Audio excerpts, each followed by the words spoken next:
Hey guys, welcome to a new vlog. Currently I'm standing outside of my Audi A3 3.0 TFSI company car, and today I'm going to take it to the dealership so it can get serviced. As you can see, the car now has 60,000 kilometers on the clock, and when I got it 5 months ago it had 35,000 kilometers on the clock, so I drove 25,000 kilometers. And with the 30,000 kilometer interval, it seems logical that it wants to be serviced now again. One thing I noted since I got the car, when I got the car it was fine. As you can see, oil inspection, oil change and inspection is due. One thing I noted when I got this car, it was fine, but since I think 2 or 3 months, as you can see here and here, there are all kinds of faults, all regarding the safety systems. So I guess that's a software issue, and that's what I also noted at the dealership, if they can look into this problem.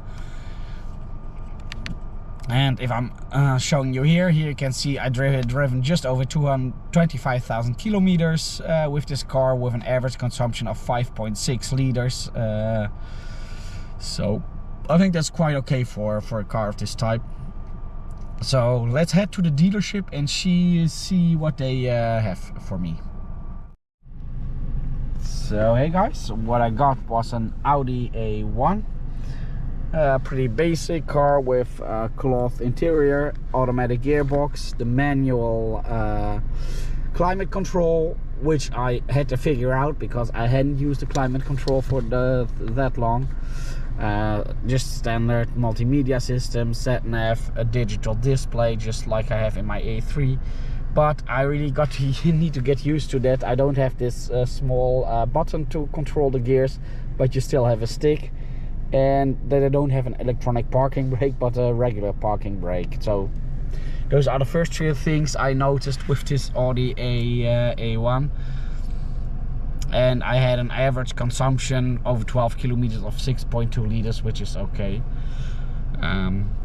But I dropped off my A3 and they're going to give it an oil change, a service, and they're going to look into why there are all these faults of the safety systems. And I just had a quick peek at the work order. Usually I don't see what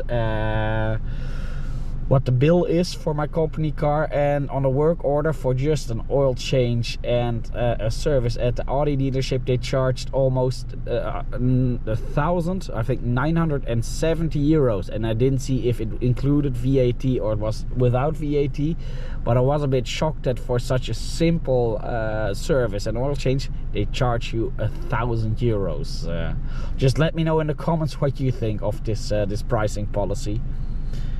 And I'll show you the A1 in a jiffy. Okay guys, here is my loaner car.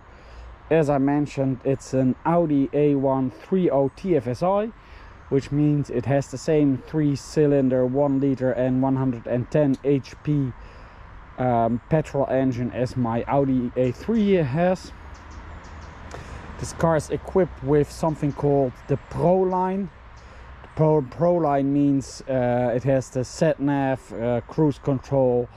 I think it has automatic windscreen wipers, and that basically sums up all the options of this car, so it's pretty standard. Just give you a quick look of the vehicle.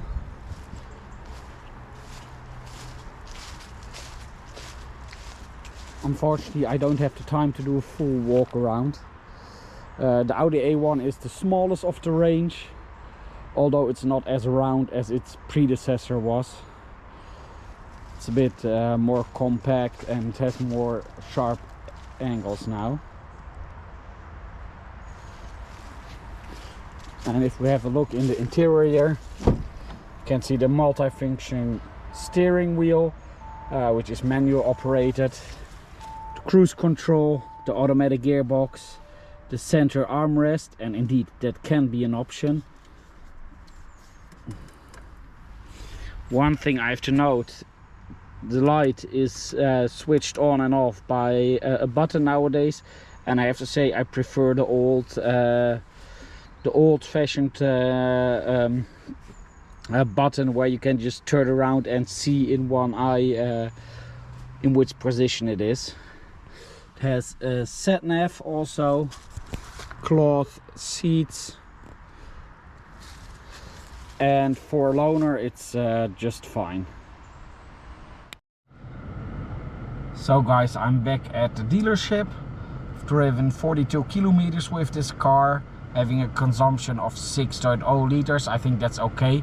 I didn't drive long stretches that are fuel economical, but mostly around town, so that's fine. And I'm going to pick up my own car. So one thing I noted was you'll have the sat nav here, but the navigation function isn't activated yet. So you're seeing that the car makers are all trying to get more to a subscription model of all kinds of options on the car. So I'm not too fond of that idea. So let's see if they fix the problems on my A3. So I got my Audi A3 back. It's always nice to be in your own car with your own stuff, etc. And it seems most of the warning messages have been gone, but I'm just a bit curious. I see this one here, but that's fine. No idea what it means. But here it's gone there. So, and one thing I also appreciate is because the error messages are gone, I have my temperature back. They also cleaned the interior and exterior of the car, but I think for €1,000 that should be included. It's also for free, I have to say. So anyhow, I'm happy to have my car back. Now I'm good to go. Let's see for how many kilometers. Let's see where settings and service. Where service intervals. Yeah, 30,000 kilometers, or maybe just half a year for the next inspection. No, anyhow, that's fine. Let's go home. Well, that also concludes this vlog. Thanks for watching and see you next time. Just a short add-on to what I said. As you can see, this error message has also gone, so I'm happy about that. And one thing, my air conditioning was whining at around 18 degrees, and it's all good now. So, and I didn't tell them about the air conditioning problem, so they found it, and well, good job for the Audi dealership. Anyhow, that really concludes this vlog, and hope to see you next time.